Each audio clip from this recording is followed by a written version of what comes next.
Јас сум Слободан Томич. Ќе бидам со вас секој четврток од 17 и сабота од 11 до 12 часот на радио Слободна Македонија. Да го слушнеме и вашиот глас од Народниот парламент, гласот на народот, на радио Слободна Македонија. Социјалдемократски сојуз е претворен во невладина организација на млади момци кои имаат огромни амбиции, малце перформанси, и тоа ствара една фрустрација и нефункционалност на таа едно време голема партија. Значи, во моментов никаков демократски капацитет, зборувам за внатре во Социјалдемократски сојуз, а тоа како последица предизвикува и никаква акција на терен. Многу лоши резултати, значи ја не треба ни да ги опишувам, него само да ги нотираме резултатите од последни избори, кои пред 2 дена Бели ги окарактеризира како кредибилни, што беше и целта на договорот во Пражино, а од 27 март чинам дека и Столтенберг... Денеска потврди? Па, 27 март е писмото насловено кое беше објавено до председателот Иванов, каде што и Столтенберг изјавува дека се регуларни изборите. Резултатите покажуваат перформанс на Социјалдемократски сојуз. Со све она што го доби како подарок од Стејт департмент и Сороса, тие се 60.000 албански гласови, кои не се политички одлуки, туку е еден изборен инженеринг во овој проект. Која е целта и доаѓањето на Зоран Заев на, да речем, политичка сцена во амбиентот во Република? Овака, значи целта на и доаѓањето на Зоран Заев во пред 3 години, конкретно да кажеме, со почетокот на вистината на Македонија, каде што и јас лично се изложав во проценките, е дека се работи за некоја антикоруптивна борба политичка, во која со бомбите и со материјалот кој беше презентиран на јавноста, на обичниот човек, се презентираше аудио презентација дека се работи за корупција од огромни размери. Меѓутоа во 2015, тоест во 2016 година се отвори втор дел од овој проект, а тоа е албанската платформа. Наивно Зоран Заев во месец август, мислам, при разноразни посети на некакви комитети, без никаква причина почна да говори за отварање на рамковниот договор, бидејќи тој не бил доволен, бил исполнет, и тоа е малку, треба повеќе додиме, со некакви флоскули, кои ни самиот не ги разбира.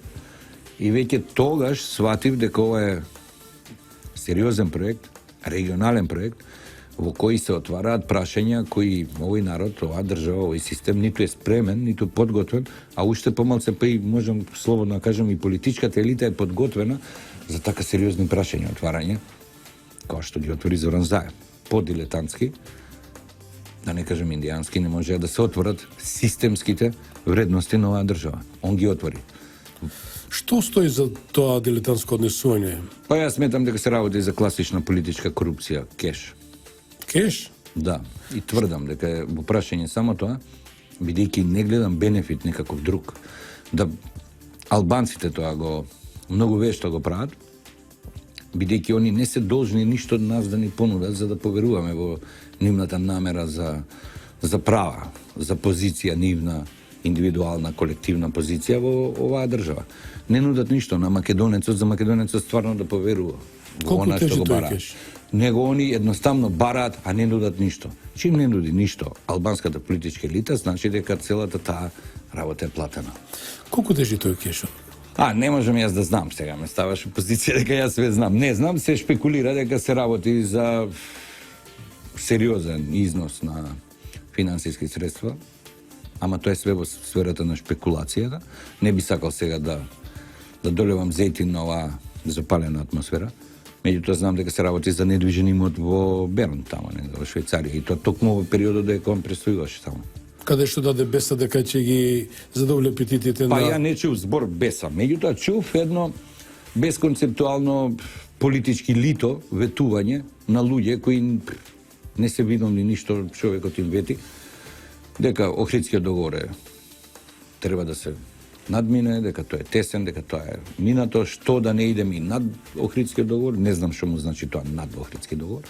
Значи на најдилетантски можен начин ги собираш албанците во Берни и им ветуваш нешто ничим изазон. Зошто тоа го направи е претходно тоа што го кажав. Мојата претпоставка е дека се точни шпекулациите, дека се работи за кеш. Дали Заев сам во ова? Не е сам.